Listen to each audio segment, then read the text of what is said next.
Bismillahirrahmanirrahim. Question number 6, exercise 1D. Given that t is inversely proportional to x cube. In this question, the two variables are t and x cube, and both the variables are inversely related. So t is proportional to 1 upon x cube.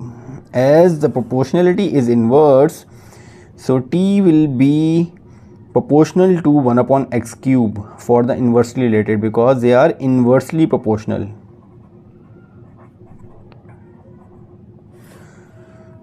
Whenever the two variables are inversely related, so the second variable is written in 1 upon in the denominator. So converting the proportionality into equality by multiplying with a constant, so t will be equal to k x cube, and here k will be the constant. So we have to complete the table. To complete the table, we first have to find the value of k. To find the value of k, we will use the that column in which x and t both are given. So in this column, x and t both are given. So by using these values of x and t, we will find the value of k. S is 1 when t is 80. So t is 80.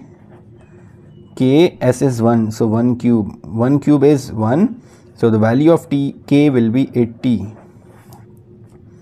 So equation will be now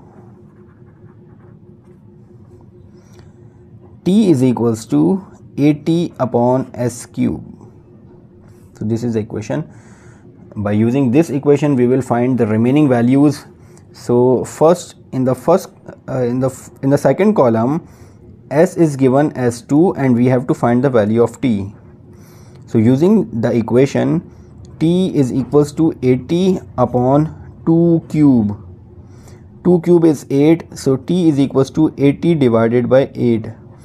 So 8 tens are 80, so the value of t will be 10.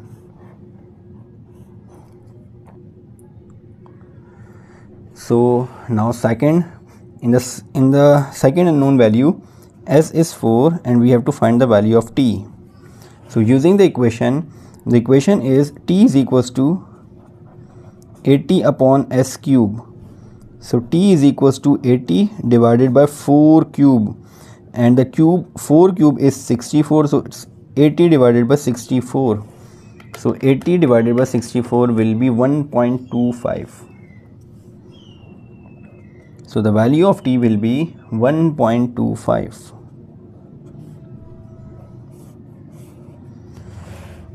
When s is 2, t is 10. When s is 4, t is 1.25. Now in the remaining two values, we have to find s and t is given. So in the third unknown value, we have to find s, t is 0.08. So using the equation, which is t is equals to 80 upon s cube, t is 0.08 multiplied by 80 is equals to 80 upon s cube. So s cube will be equal to 80 divided by 0.08. So it will be now, if I want to make it 8, so I have to multiply this with 100, because to make it 8, we have to move this point after 8, so it will be 1 2 digits. So to move 2 digits, we have to multiply with 8, so multiply with 100.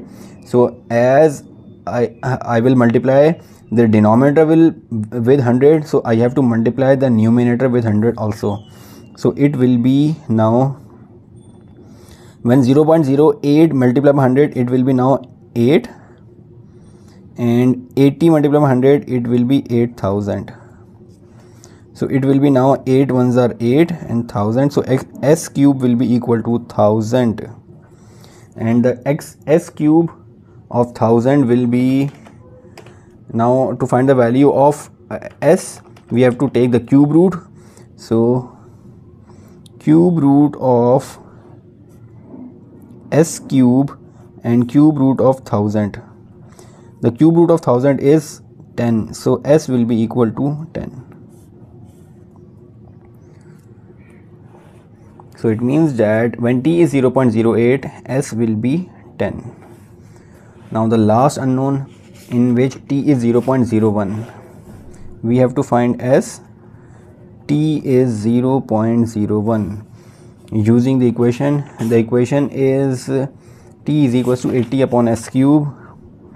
T is equals to 80 upon s cube.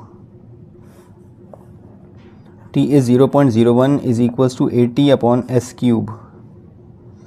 So s cube will be 80 upon 0.01. So now I will first make 0.01 as 1. To make it 1, I will multiply it with 100. If I will multiply denominator with 100, I have to multiply the numerator with 100 also. So it will be 8000 divided by 1, and 8000 divided by 1 is 8000. So s cube will be equal to 8000. Now taking the cube root of s cube and cube root of 8000. So the cube root of 8000 will be equal to 20. So s will be equal to 20. So the value of s is 20 when t is 0.01. So we have completed the table in question number 6. Inshallah, in the next video we will start the next question. Assalamu alaikum.